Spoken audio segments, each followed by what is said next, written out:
aos Romanos.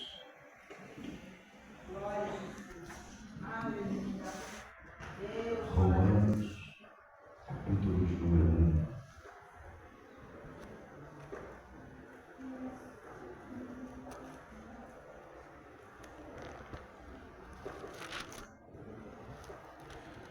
Romanos, capítulo de número 1. Eu chamo a sua atenção de modo especial no versículo 16.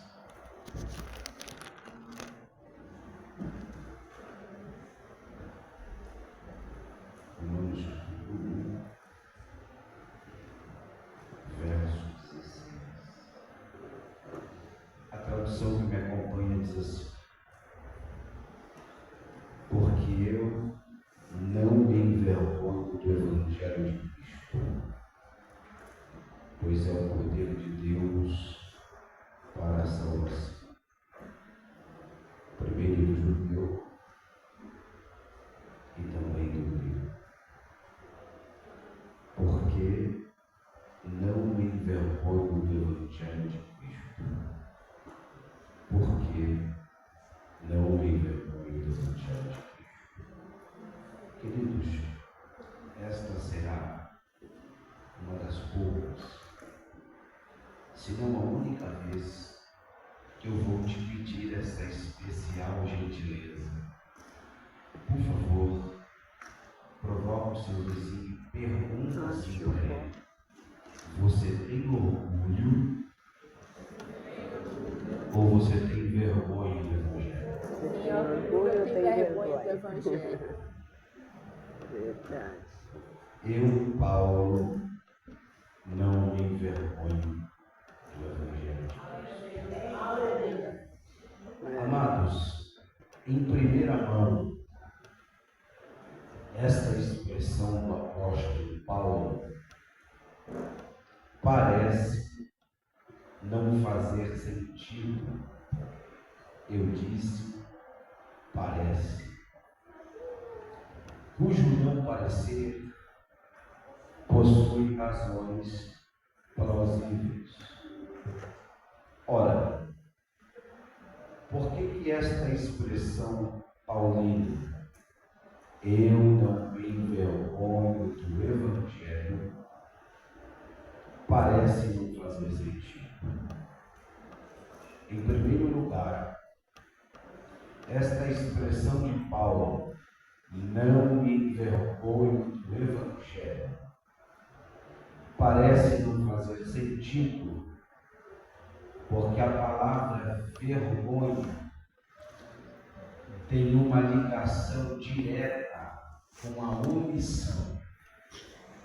Ou seja, todo aquele que sente vergonha deseja de alguma maneira passar desapercebido. Em segundo lugar, esta expressão de Paulo, não me envergonho do Evangelho de Cristo, parece não fazer sentido, porque esta palavra vergonha, dentro da ramificação teológica, tem uma ligação direta com o pecado. E se existe algo que o apóstolo Paulo nunca fez, foi se omitir ou tentar passar desapercebido com relação ao pecado, visto que, exceto Jesus, além de Paulo, ninguém procurou tratar com tanta seriedade o problema do pecado. Em terceiro lugar, esta expressão de Paulo, não me envergonho do Evangelho de Cristo, parece não fazer sentido, porque estas palavras foram ditas não por mim, Arnaldo. E me dirijo aos senhores agora com carinho e respeito, óbvio, não poderia ser diferente, porque estas palavras, não me envergonho do Evangelho de Cristo, também não foi proferida pelo querido Fabiano, nem tampouco pelo vosso pastor Mauro. Quem disse estas palavras, não me envergonho do Evangelho de Cristo, foi Paulo, o apóstolo aos gentios, que segundo a Bíblia Sagrada, foi escolhido a dedo por Jesus e transformado em um vaso escolhido para propagar e anunciar a fé cristã. Dos 27 livros do Novo Testamento, 13 deles foram escritos por Paulo. Paulo é o maior teólogo da história da igreja. Paulo é o maior implantador de igreja da história eclesiástica. Paulo, ele é o maior missionário de todos os tempos no campo eclesiástico, pois é ele quem leva o evangelho da Judéia para a Europa, para a Ásia, para o continente africano. É Paulo também, sem dúvida alguma, o maior escritor de todos os tempos. Nenhum escritor é tão bem sucedido quanto o apóstolo Paulo. Nenhum escritor é tão lido, tão pesquisado, tão discutido, tão revisitado e tão compreendido quanto o apóstolo Paulo. Na infância, foi instruído aos pés do maior mestre de toda a província da Galileia, doutor Gamaliel, jurista, teólogo, estadista, membro da cúpula judaica e mestre. Segundo a Bíblia, o doutor Gamaliel era uma referência em Israel. Isto é tão verdade. E no capítulo 5 de Atos dos Apóstolos, quando os magistrados de Israel buscavam informações a respeito dos novos convertidos, dos cristãos, dos que estavam no caminho, a Suprema Corte de Israel vai consultar Gamaliel. Quando Paulo ou Saulo se converte, ele é discipulado na fé por um homem chamado Ananias. Depois, Paulo é discipulado para o ministério por um homem que a Bíblia diz que era doutor, mestre, profeta e apóstolo, que atendia por nome de Barnabé. Atos dos Apóstolos, capítulo de número 3. Perceba a igreja, perceba os irmãos, que toda a preparação do apóstolo Paulo foi aos pés de homem extremamente gabaritado. Seja esta preparação no campo acadêmico, seja esta preparação na vida cristã, ou seja esta preparação para o serviço ministerial, o fato é que a preparação da vida do apóstolo Paulo foi aos pés de homens esplendidamente capacitados. Por que eu estou dizendo isto para a igreja? Para que você entenda quem é Paulo. Porque a gente diz o apóstolo Paulo, a gente prega o apóstolo Paulo, e nós temos uma inclinação a pensar que Paulo, ele era um homem bruto, seco, ogro, ignorante e sobretudo religioso. Não, senhor, não, senhora. Paulo é um homem extremamente inteligente, culto, sábio e lúcido. Paulo, ele era tão lúcido que diante do imperador romano, a saber César, e diante do procônsul, a saber Festo, Paulo, enquanto condenado diante dessas duas autoridades, Paulo, ele não sente a necessidade de contratar um advogado, ele mesmo, diante do imperador romano e do procônsul Festo, ele mesmo reivindica o direito e a qualidade e condição de elaborar sua própria defesa. Aleluia. Você está entendendo? Glória a Deus. Quem é o apóstolo Paulo? Além de toda esta preparação acadêmica, além da sua preparação aos pés de Gamaliel, além da preparação aos pés de Ananias, além do discipulado aos pés de Barnabé, a Bíblia diz que Paulo recebeu uma preparação exclusiva e direta do próprio Jesus. Não é porque você não entendeu, sou eu que estou pregando mal, então eu vou me esforçar. Paulo recebeu uma preparação exclusiva e direta do próprio Jesus. Quem diz isso é o próprio apóstolo Paulo, que ele recebeu a esta preparação quando ele permaneceu num período de 3 anos na Arábia.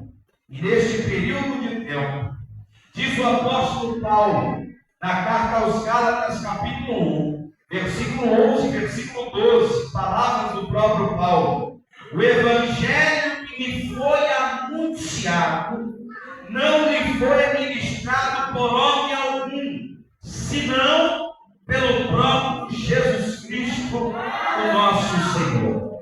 É bem provável que tenha sido nesse período de tempo que ele permaneceu por 3 anos na Arábia, que Paulo tenha recebido aquela revelação fenomenológica que ele descreve na segunda carta aos Coríntios, capítulo 12, quando o próprio apóstolo Paulo diz: conheço um homem que foi levado ao terceiro céu.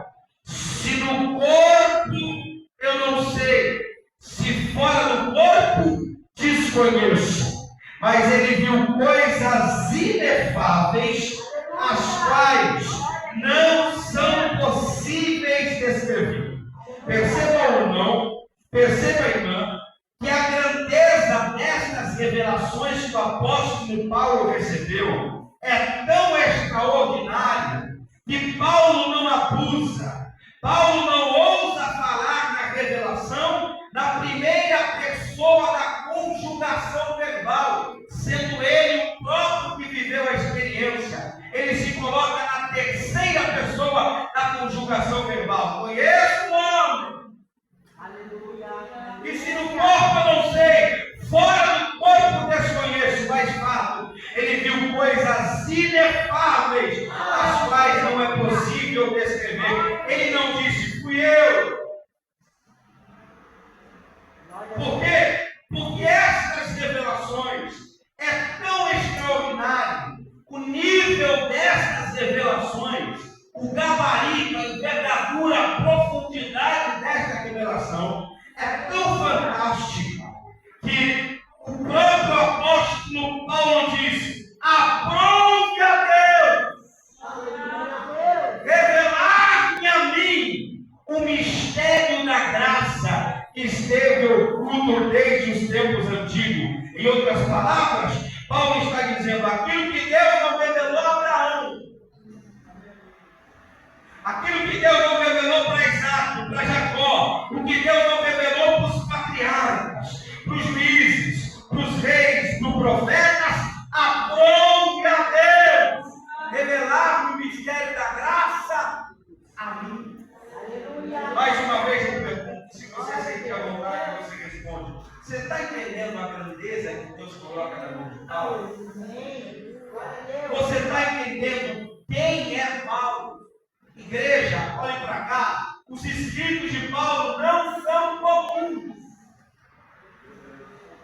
Vou usar a mesma expressão, não é que você entendeu, sou eu que estou pregando mal. Vou melhorar. Os escritos de Paulo não são comuns. A maneira, a maestria, a leveza, a destreza com que Paulo descreve sobre a graça de Deus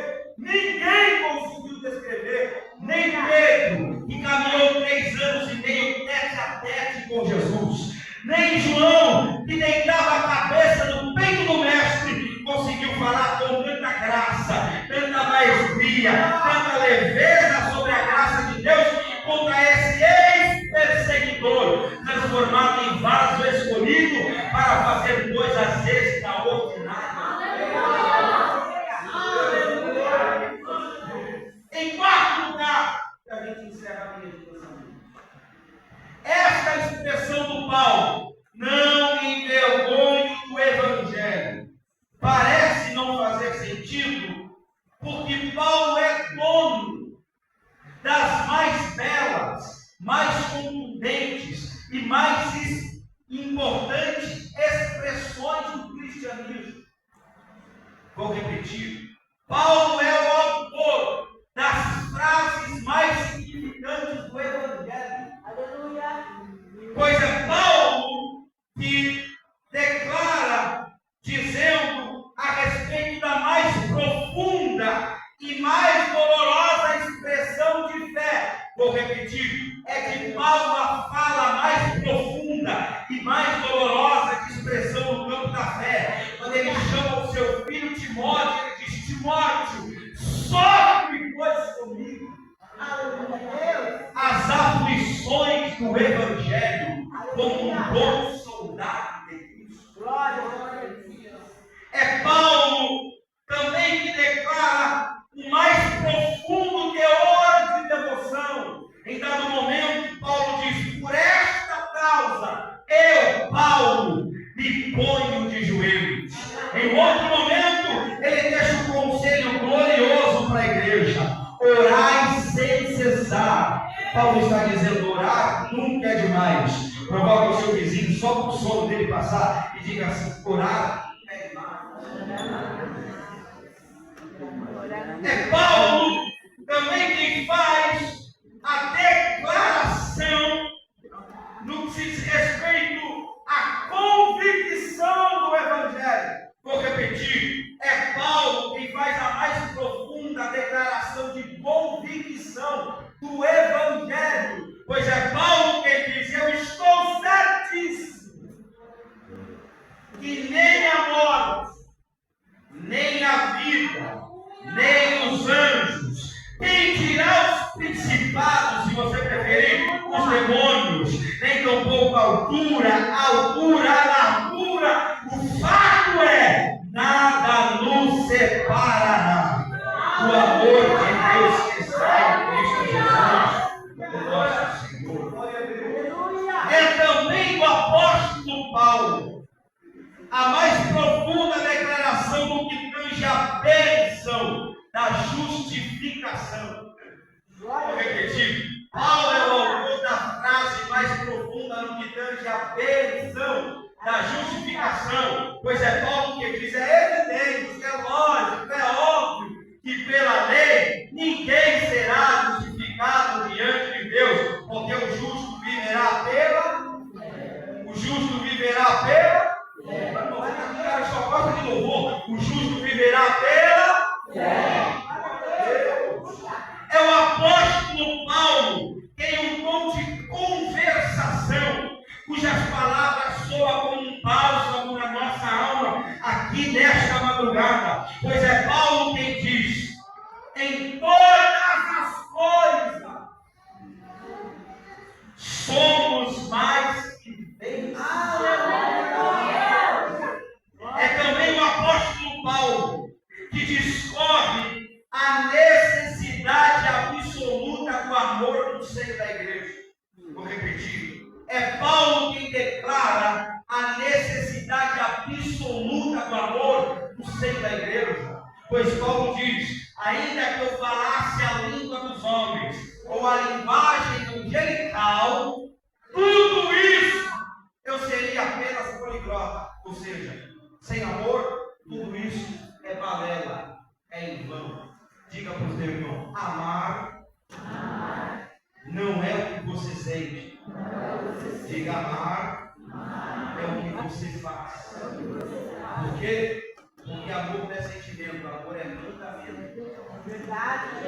Ou seja, o crente não tem opção de não amar. Bom dia, meu amigo. É Paulo também quem faz a mais profunda declaração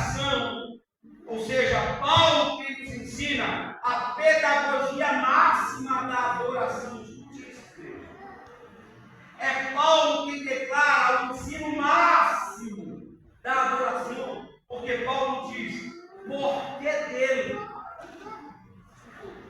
por ele e para ele são todas as coisas. É Paulo também que descreve que mediante as tribulações, as perseguições, as dificuldades, os açoites, as tempestades da vida, devemos nos manter firmes em Cristo Jesus. Quem quer a minha fala? É Paulo quem deixa esta lição, que mediante as dores, as enfermidades, as tribulações, os açoites, as tempestades da vida, devemos nos manter firmes diante de Cristo Jesus. Por quê? Porque diante da morte, é Paulo quem brada dizendo: combati o bom combate. Aleluia. Aleluia. Encerrei a carreira. Mas escuta, Satanás, guardei.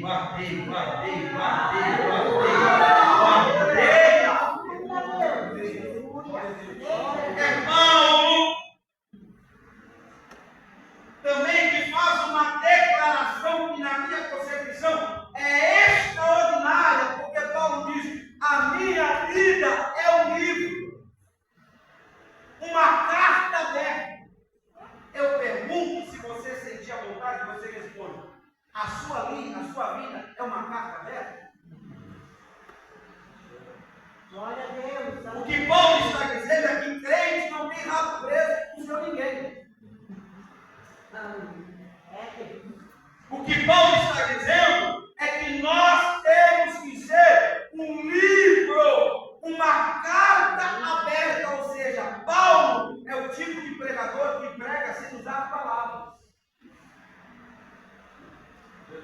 Por quê? Porque as suas ações e a sua vida já revela quem ele é, a devoção que ele sente por Jesus e o amor que ele carrega pelo seu próprio evangelho. É também o apóstolo Paulo que faz a mais profunda e também a mais prolixa e expressão no que se diz respeito ao chamado. Vou melhorar a minha retórica. É Paulo quem deixa claro que o chamado ao verdadeiro, genuíno evangelho não é orando como alguns pregadores estão pregando aí. É Paulo que deixa claro que o chamado ao verdadeiro e genuíno evangelho não é mamão com açúcar. Porque Paulo diz: trago em meu corpo as marcas de Cristo. Ora, eu me peguei pensando, como é que pode um apóstolo da envergadura de Paulo ter que se justificar no capítulo 1 da carta aos Romanos, dizendo: eu não me envergonho? Por quê? Paulo teve que tratar dessa questão, ou seja, porque Paulo teve que se justificar aos Romanos, tendo que dizer que não se envergonhava do Evangelho. E como eu disse a vocês, embora essa expressão parece não fazer sentido, eu preciso revelar aos irmãos que essa expressão não tem nenhuma ponta solta. Ela parece não fazer sentido, mas não são palavras jogadas ao vento, palavras coloquiais. Há uma razão, há um porquê. O apóstolo Paulo declarou, dizendo: não me envergonho do Evangelho. Aleluia. 3 minutos eu explico, porque provavelmente levou Paulo a dizer isso, e a gente encerra a nossa linha de raciocínio.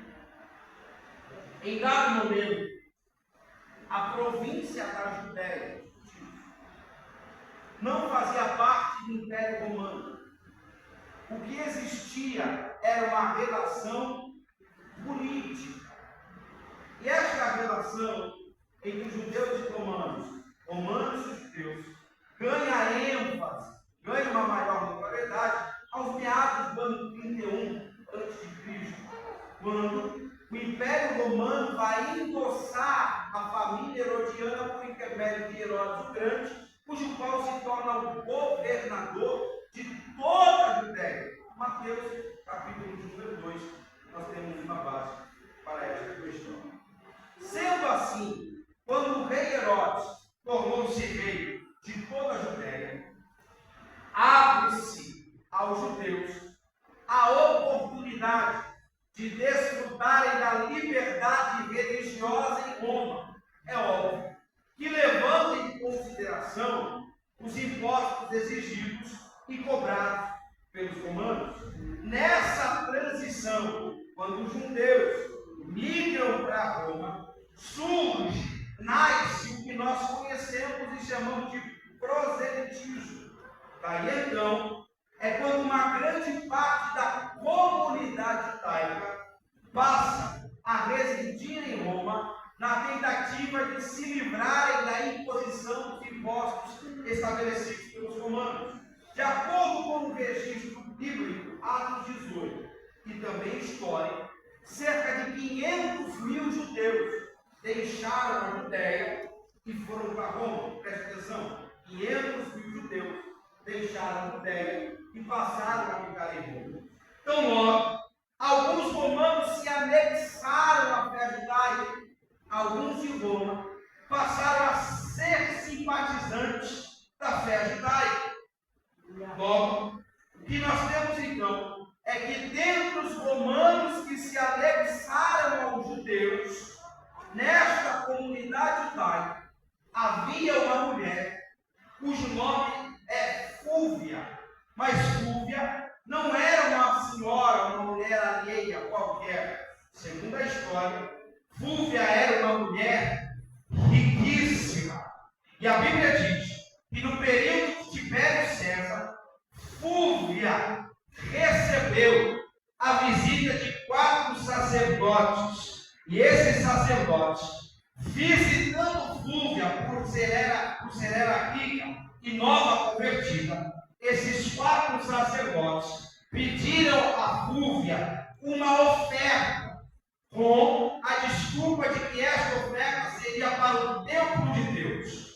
Segundo a história, por ser nova convertida e cair na lábia dos 4 sacerdotes corruptos, Fúvia lhe doou uma oferta generosa. E a história revela que esta oferta nunca chegou no gasofilácio do templo em Jerusalém. Ou seja, os 4 sacerdotes corruptos dividiram a oferta de Fúvia entre si, colocaram no bolso, isto é, lesaram na fé de Fúvia, enganaram aquela mulher, lesaram aquela mulher. Fúvia, então, indignada com a história, decide denunciar os 4 sacerdotes corruptos. Mas a denúncia não foi feita no sinédrio judaico. Fúvia decide denunciar os 4 sacerdotes corruptos diretamente na corte romana. Tibério César, então, fica possesso com esta questão e decide emitir um decreto. Qual é o decreto? Que os judeus fossem expulsos de Roma. Logo, que fique claro para a igreja aqui nesta manhã, que a falta de caráter de 4 sacerdotes mancharam a honra de 50 mil crentes justos. Vou repetir. A falta de caráter de 4 manchou a honra de 50 mil. Os judeus foram expulsos de Roma. Logo, neste período, servir a Deus era sinônimo, mais ou menos assim, ladrão de oferta alheia. Neste período, servir a Deus virou sinônimo de abusador da fé alheia. Neste período, servir a Deus era sinônimo de vergonha. Carregar a bandeira do Evangelho era sinônimo de vergonha. Ou seja, àquela altura, além da comunidade judaica estar vivendo um escândalo financeiro por causa de 4 sacerdotes corruptos, Roma também emite um decreto e declara os cristãos, ou seja, os judeus, como perturbadores da paz alheia. Vou repetir. Além de ser chamados de ladrões, eles passaram a ser chamados de perturbadores. Sim, os crentes eram vistos como ladrões e como perturbadores. O que eu acho engraçado, pastor Ricardo, é que alguns lugares do nosso país, uma vigília como esta aqui, em alguns lugares, já teria sido colocada em xeque. Por quê? Porque segundo a lei dos silêncios, a lei do psico, após as 22 horas, deve-se respeitar o limite de som. E se nós tivéssemos um determinado bairro, esse som que sai deste microfone, seja por intermédio da adoração, seja por intermédio da oração, seja por intermédio do louvor, ou da pregação da palavra de Deus, talvez algum vizinho atribulado já estaria incomodado, e a esta hora já teria chamado a viatura da polícia militar para tentar acabar com a nossa vigília, na tentativa de silenciar o nosso culto, pois diria o vizinho: nós querendo dormir e esses crentes nos perturbando, eu querendo maratonar no Netflix e esses crentes tirando a minha paz. Talvez o vizinho dizia: eu querendo ver TV e esse bando de jovens, de homens, de mulheres berrando, gritando desse jeito. Talvez ele dizia: nós queremos descansar e o templo segue da unida carmosina, tirando a nossa paz. Entretanto, no entanto, todavia, se nós agora estivéssemos no pancadão, se nós agora estivéssemos no funk, se esfregando, se roçando um no outro, vendendo drogas, aliciando menores de idade, entupindo a cabeça de maconha, enchendo o nariz de cocaína e se embriagando com uísque, ninguém ousaria chamar a polícia. E nós estamos aqui esta noite glorificando a Deus, é que somos chamados de perturbadores. O apóstolo Paulo, quando vai escrever o capítulo 1, será aqui, da carta aos Romanos, ele mesmo declara dizendo que ele não havia tido a oportunidade de visitar a igreja em Roma. Por quê? Não porque ele nunca quis, mas segundo o próprio Paulo, porque Deus não lhe concedeu uma oportunidade. É como se o apóstolo Paulo estivesse dizendo essa noite, como se o apóstolo Paulo estivesse dizendo essa noite aqui para nós: eu ainda não fui ter convosco, não porque eu nunca desejei ir, não porque eu nunca quis ir, eu não fui ter com vocês, porque Deus não me concedeu a oportunidade. Quando Deus me concedeu a oportunidade, eu irei visitar a comunidade de Roma, mas quando eu for para Roma, eu não vou a passeio, não vou para Roma para fazer selfie, para publicar reels. Quando eu for visitar a comunidade romana, eu vou para pregar o Evangelho. Viram? E o Evangelho não só de palavras, mas um Evangelho de poder de Deus. Logo, Paulo está dizendo que ele não havia ainda pregado o Evangelho em Roma, porque ele não havia recebido a oportunidade. É como se o apóstolo Paulo estivesse dizendo esta noite aqui para nós: eu nunca vim aqui pregar o Evangelho, não porque eu tenho vergonha que algumas igrejas estão escarnecendo o Evangelho por escândalos financeiros.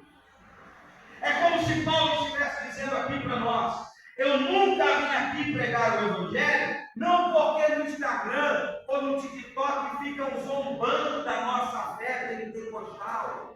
Mas Paulo está dizendo: eu não fui pregar o Evangelho a vocês, porque eu ainda não tive a oportunidade. Quando eu tiver a oportunidade, eu irei pregar o Evangelho. Por quê? Porque fiquem vocês sabendo que eu não me envergonho do Evangelho de Cristo. Por que, Paulo? Porque o Evangelho é o poder de Deus para a salvação. O irmão, a irmã, todos nós que aqui estamos, sabemos que o Evangelho tem o poder de curar, sim ou não? Sim. Todos nós que aqui estamos sabemos que o Evangelho tem o poder de prosperar. Todos nós que aqui estamos sabemos que o Evangelho tem o poder de abrir portas. Todos nós que aqui estamos sabemos que o Evangelho tem o poder para fazer além daquilo que pedimos ou pensamos. Entretanto, no entanto, todavia, Paulo não está dizendo: eu não me envergonho do Evangelho porque Deus me deu um carro. Porque se eu trabalhar, eu compro. Paulo não está dizendo: eu não sinto vergonha do Evangelho porque Deus me curou. Paulo também não está dizendo: eu não sinto vergonha do Evangelho porque Deus me abriu as portas. Paulo não está dizendo: eu não tenho vergonha do Evangelho porque Deus me prosperou. Não. Paulo está dizendo: eu não tenho vergonha do Evangelho porque eu sei o que é o Evangelho. Aleluia. Vou repetir. Paulo não está falando de nada terreno. Ele está dizendo: eu não me envergonho do Evangelho de Cristo porque eu sei o que é o Evangelho. Pois o Evangelho se resume no poder da cruz de Cristo. E no sangue poderoso de Jesus. Logo, Paulo está dizendo, haja vista, que o Evangelho tem o poder de pegar o mais desgraçado, o mais miserável, o mais indigno e impuro dentre todos os homens, lavar no sangue do Cordeiro e fazer assentar sobre os Cristo. Então, Paulo está dizendo: eu não me envergonho do Evangelho porque eu sei em quem eu tenho crido. Eu sei o que é o Evangelho. Escute, observa aqui. Nesta madrugada, tem gente aqui que está aqui não porque sabe o que é o Evangelho, não porque sabe o que é a cruz. Tem crente aqui que veio porque não tinha mais uma maratona de Netflix para maratonar, não tinha nada para fazer. Alguns atrevidos vieram para bater papo, fazer selfie, sair na foto, rever os amigos ou participar da resenha no final da vigília com a intenção de passar no Habib's ou no McDonald's. Tem crente aqui esta manhã que não estão aqui por causa do Evangelho. Não estão aqui por causa da cruz. Tem gente aqui esta manhã que vieram iludidos pelo que Jesus pode fazer, mas não convicto de quem Jesus Cristo verdadeiramente é. Tem gente aqui, pastor, que está desde a meia-noite observando tudo e ainda não entenderam absolutamente nada. Tem gente aqui que vieram buscar quaisquer coisa, menos a face adorada do Senhor e Salvador Jesus. Paulo, ele está dizendo: não me envergonho do Evangelho, porque eu sei o que é o Evangelho. E tem um dos tais que estão aqui, não sabe o poder da cruz, não sabe o que é o Evangelho, e alguns ousam pensar: não adianta pedir para levantar a mão, porque eu só dou glória se eu sentir. Você é tão emocionado no Evangelho, você é tão emocionada, que se não for o louvor que você gosta, você não dá glória. Se não for o pregador que lhe agrada, você não consegue glorificar. Se você não recebe uma oportunidade, faz biquinho e birrinha com Deus. Você é emocionado no Evangelho. Você é emocionada no Evangelho. Por quê?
Você não sabe o peso da cruz.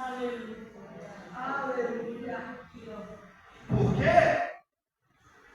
Porque vem atrás de Jesus para quaisquer coisas, menos para viver o propósito verdadeiro e genuíno do Evangelho, que esta igreja viveu.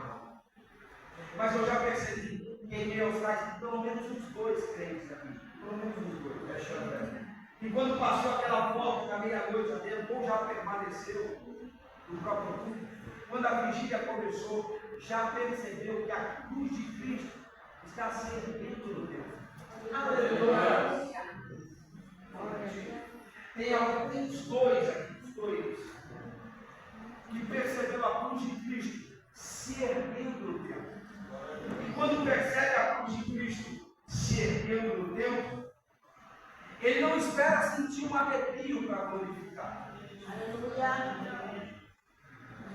Não espera ver nada fenomenológico. Não espera ver nada extraordinário acontecer para glorificar. Por quê? Porque entende que não espera sentir para glorificar, mas glorifica até sentir. Aleluia. Aleluia. Por quê? Porque sabe o que é o Evangelho. Eu encerro aqui. O que é o Evangelho? O Evangelho é a oportunidade que nem eu e nem você mereciam. Verdade, Jesus. Vou repetir isso. O Evangelho é a oportunidade que nenhum de nós que aqui estamos merecia. Para que você tenha noção, eu e você não tínhamos sequer o direito de falar no nome de Deus. Porque, como diz o profeta Isaías, somos boca suja e habitamos no meio do povo de impuros lábios. Entretanto, quando eu venho para o templo e percebo a cruz de Cristo se ergueu, a minha mente me remete ao Calvário. E quando eu olho para a cruz e vejo que nela Jesus fez por mim, não dá para chegar numa vigília como essa e não fazer nada.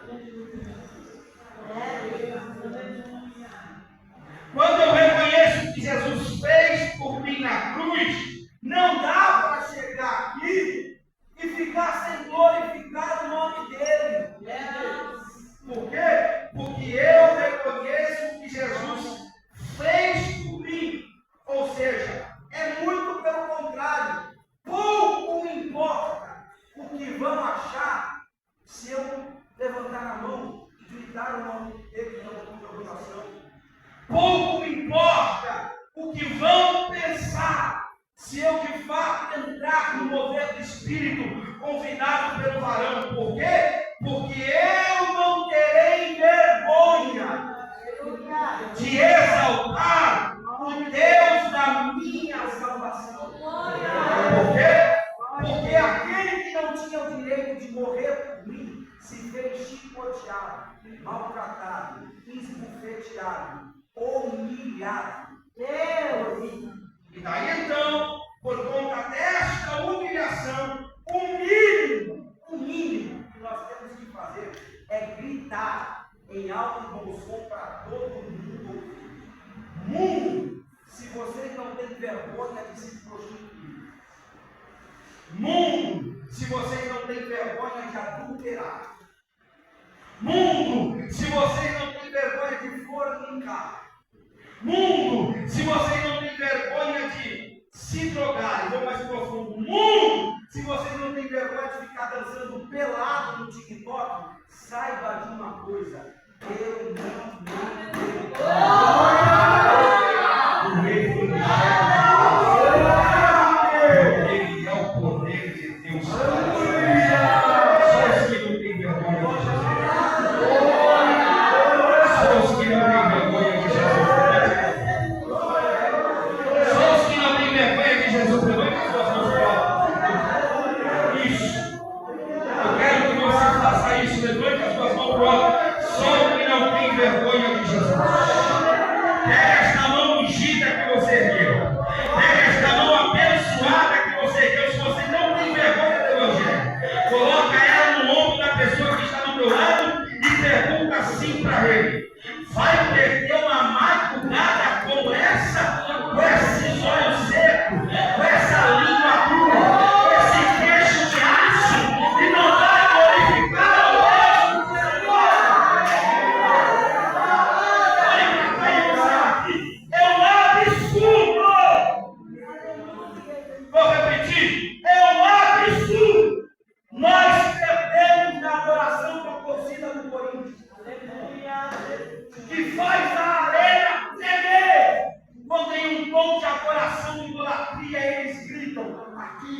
de louco!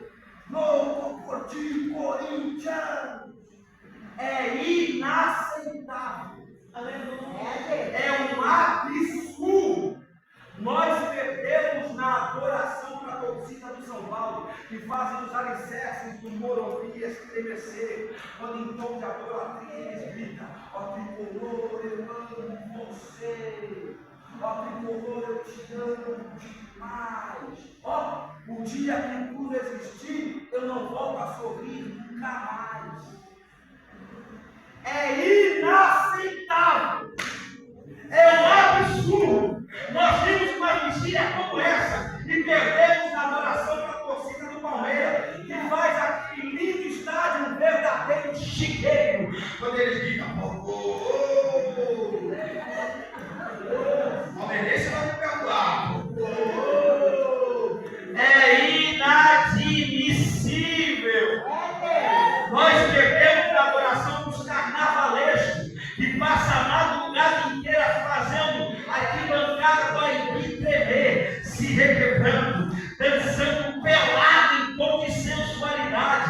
E você que está aqui essa noite, diante de um Deus que sabe como os fios de cabelo em sua cabeça, está fora da vigília, está dormindo na vigília, só que não tem vergonha de Jesus, levante as suas mãos para o alto. E se você não tem vergonha, faça como possível, pelo amor de Deus, vamos pular esta vergonha para adorar o Deus que te salvou.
Não faz 2 semanas eu vi um vídeo, por sinal, de uma mulher que se dizia ser gato, no meio do aeroporto, pastor. Um ser humano dizendo ser gato, de coleira e tudo, no meio do aeroporto. E quando eu estava pensando nessa reflexão, eu lembrei daquela mulher que veio um flash. Não tinha vergonha. Meu Deus. Eu li um relato histórico de seres humanos que desejam ser transformados. Um livro da psicologia, os 3/24 atualizado. E lá, neste relato, meu pastor, tem um homem de 47 anos. 47 anos. Vou repetir. 47 anos. Ele é britânico. 47 anos. E diz ser uma criança. Anda na rua de mamadeira, fralda e chupica. Detalhe, não tem vergonha. Tem gente aqui que tem vergonha de carregar a Bíblia.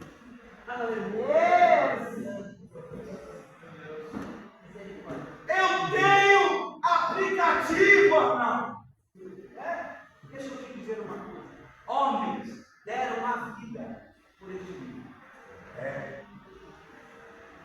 Homens morreram crucificados, queimados. E para chocar a tua fé, se você nunca leu, Isaías foi cerrado no meio.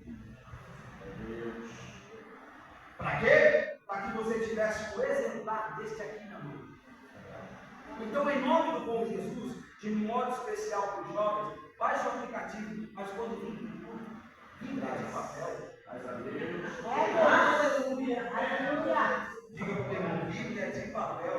Tem gente que está me olhando para mim, acho que carrega mais aqui. Bíblia de papel.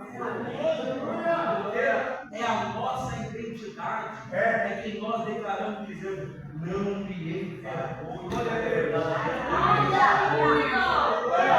Aleluia. Serra não.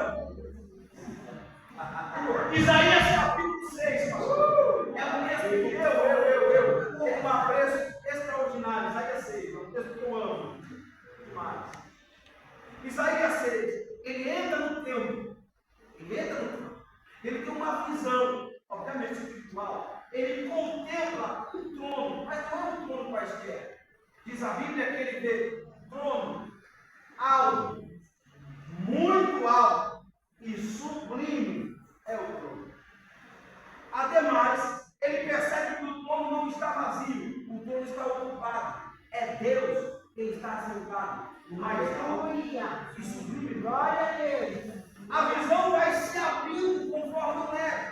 E Isaías vê trono, quem está no trono, mas Isaías vê que acima do trono, ou seja, acima de Deus, tem 3 seres que estão voando ao redor do trono. E esses seres têm 6 asas, com 2 cobrem os pés, com 2 voam e com 2 cobrem os rostos. Aleluia. E eles vão voando com os rostos tapados, mas não deixa de clamar: Santo. Aleluia. Santo é o Senhor dos exércitos. Toda a terra está cheia da sua glória. Aleluia. Por quê? Porque os serafins estão nos ensinando como devemos adorar a Deus. E olha que interessante, conforme eles clamam uns para os outros, Santo, Santo, Santo, a Bíblia diz que os umbrais do templo se movia, ou seja, o templo tremia. O que faz o templo tremer não é quem está no trono, porque quem está no trono é absoluto. Quem está no trono não sai. O que faz o templo tremer é quem vem para o templo e a maneira que ele adora quem está no trono.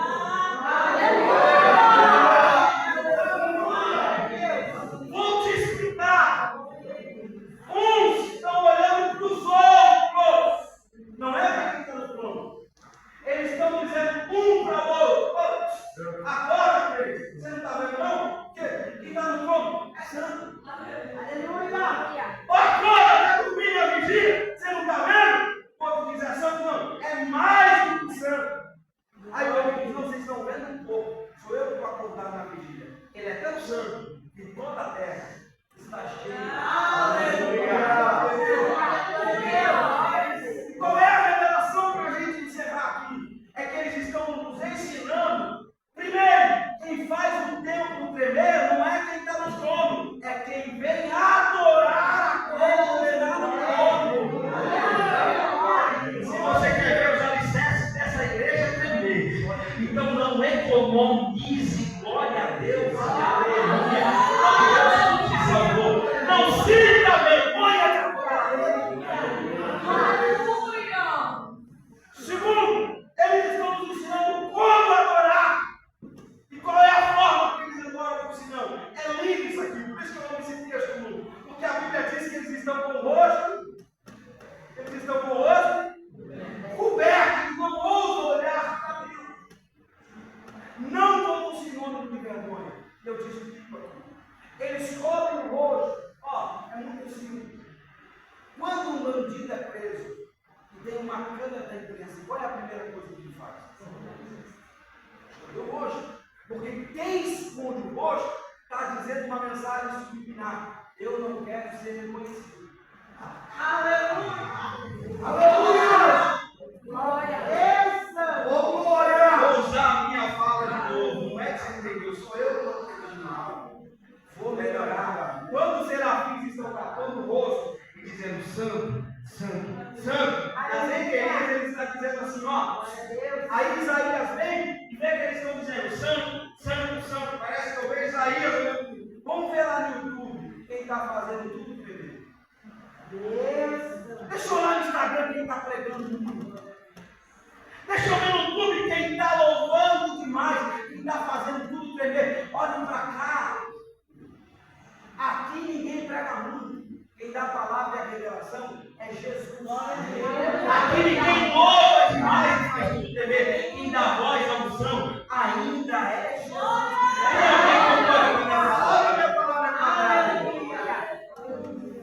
Isaías, deixa eu olhar na internet quem está pregando demais, quem está louvando muito. Aí quando Isaías vai olhar no Instagram, quem está pregando e quem está louvando está dizendo assim, ó, olha para mim, não. Olha para onde a nossa voz está voltando. Aí vem o Novo Testamento, certo? Jesus. Quem? Jesus fala algo extraordinário. Jesus diz assim, ó, nascido de mulher, não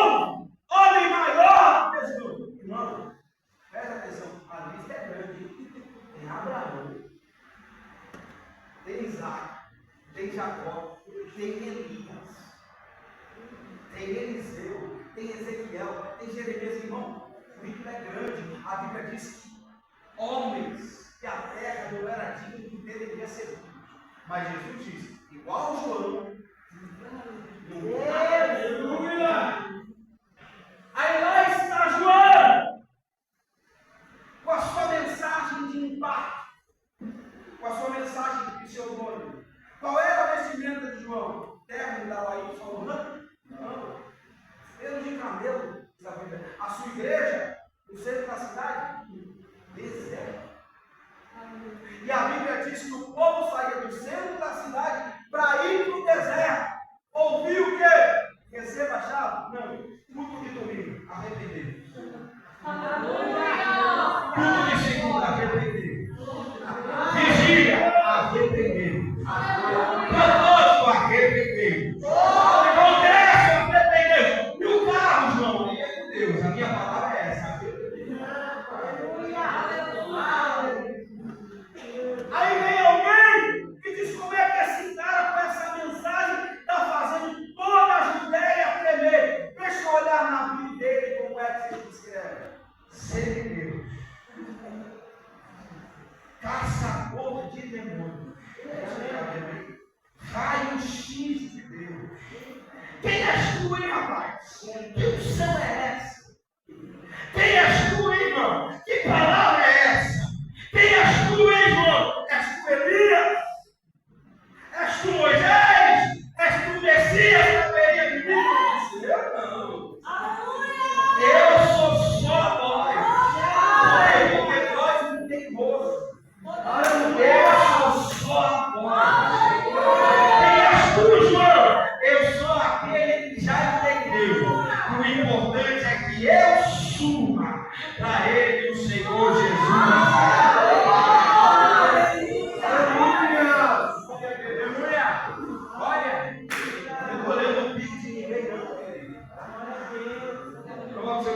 Não se apega a mil, se apega a Bíblia.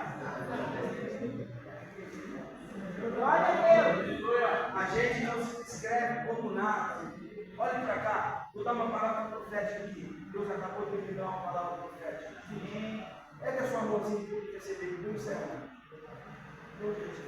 amém. O ano 2024 está começando. O ano 2024 está começando. E Deus está dizendo aqui, vou interpretar essa palavra profética, que o ano está apenas começando. E Ele está dizendo, se prepare, porque a maneira como você passar aquela porta para dentro do próximo culto para adorar, Deus vai fazer esse tempo tremer. Aleluia! Escuta a palavra, não vai tremer pela voz de quem vai vir pregar. Não vai tremer pela voz de quem vai vir cantar. Vai tremer pela presença daquele que está sentado em alto trono e pela adoração genuína.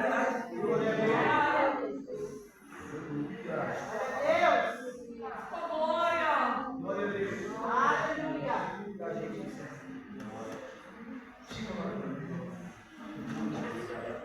Meu Deus.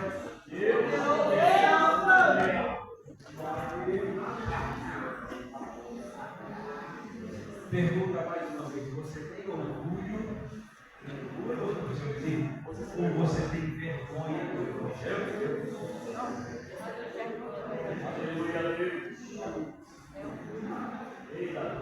Quero orar com você. Amém.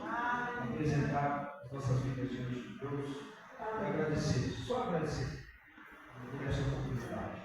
Se você puder curvar a sua cabeça e orar juntamente comigo, eu creio que Deus está aqui para contemplar a nossa vida. Deus, em nome de Jesus, te agradecemos pela honra e pelo privilégio que o Senhor nos deste de passarmos esta madrugada aqui na tua presença e na tua casa. Ó Deus, em nome do bom e precioso Jesus, o teu filho amado, queremos tão somente te agradecer por esta semana que os teus filhos